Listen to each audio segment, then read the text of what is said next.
ओम शांति।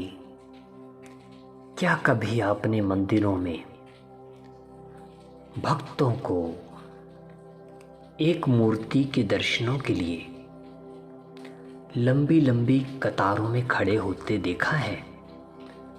और वो भी भूखे प्यासे, इस इंतज़ार में कि कब ये भीड़ आगे सरके और हम उस मूर्ति के सामने जाकर के खड़े हो जाएं। और उस मूर्ति के सामने खड़े होते भी पुजारी लोग कहते हैं जल्दी आगे बढ़ो, औरों को भी दर्शन करने हैं।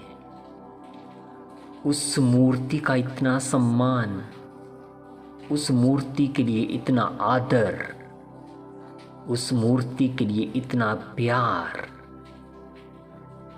इतने सारे भक्तों के मन में क्यों है? क्या कभी आपने सोचा है? वो मूर्ति तो मात्र एक प्रतीक है, जो या मिट्टी की बनी है या पत्थर मार्बल की बनी है, लेकिन हमारी श्रद्धा उस मूर्ति के लिए इतनी अधिक क्यों है? क्योंकि वो मूर्ति पूजनीय है। और वो पूजनीय इसलिए है क्योंकि वो मूर्ति अपने आसन पर स्थित है, अपने सिंहासन पर स्थित है, अर्थात अपनी सीट पर सेट है। जब एक पत्थर या मिट्टी की बनी हुई मूर्ति भी जब अपने स्वमान, अपनी समृद्धि में स्थित होती है, तो वो जड़ मूर्ति भी सारे संसार के लोगों का सम्मान, प्यार और आदर पाती है। तो चैतन्य में हम भगवान के बच्चे, जिनकी यादगार ही वो मूर्तियां हैं, उनको इस संसार के लोगों से कितना सम्मान मिलेगा। लेकिन त्रुटियां कहाँ हैं? क्योंकि हम उस समृद्धि में, उस स्वमान में स्थित ही नहीं हैं कि हम इस संसार की सबसे अधिक पूजनीय आत्मा हैं। इसलिए रक्षाबंधन के महान पावन पर्व पर इस बात को अवश्य स्मृति में रखें कि मूर्ति भी पूजनीय बन गई पवित्रता के बल से, और हम भी सारे संसार के सम्मान और आदर के पात्र बन जाएंगे पवित्रता की इस शक्ति से।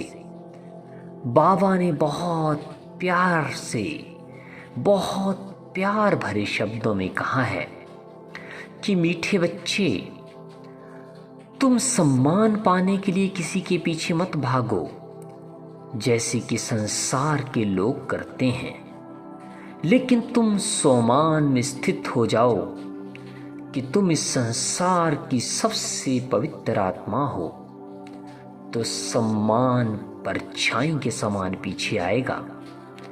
जब तुम्हारी मूर्ति ही इतना सम्मान पा रही है, तो श्रेष्ठ स्मृति में स्थित होने से तुम्हें कितना सम्मान मिलेगा।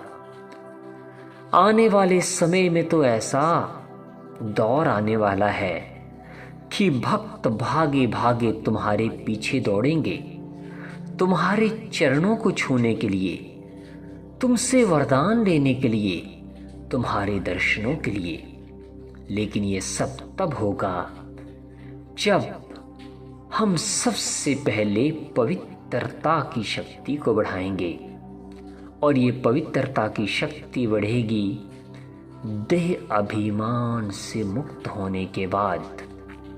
इसलिए बाबा की दी हुई ये शिक्षा सदा याद रखो। मैं योगी, पवित्र, इस संसार की पूजनीय आत्मा हूँ।